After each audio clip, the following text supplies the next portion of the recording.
it's January 2012. One night, a group of friends are at a house on the island of Bermuda, and one of them decides to step outside. It's like, I don't know if they were at a birthday party or they were playing video games. I've read a bit of both, but the long and the short is one of them, a man by the name of Stephen Burgess, steps outside. And when he steps outside, he realizes that somebody was there waiting for him. A man steps out of the shadow.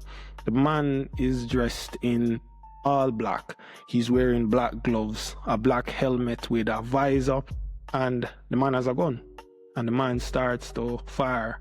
He shoots at Stefan and he hits him twice. The shooter then stepped into the house and fired again, hitting another man, a man by the name of Devano. The shooter then jumps on a black motorcycle that's waiting for him. It's like a scooter, and rides off into the night. The man inside the house, Devano, was badly injured, but he would survive. Stephen Burgess, the first man who got shot, died. No doubt the question that was on everybody's mind immediately after was, who was the shooter? You can just imagine the problem that the police and the community faced based on my description. The person wore a helmet with a visor. Nobody had seen the shooter's face. So what did the police do? They started to round up people. They arrested about 5 men. They interrogated them and let them go. And it probably seemed at first like they were out of luck, but then things started to turn in their favor.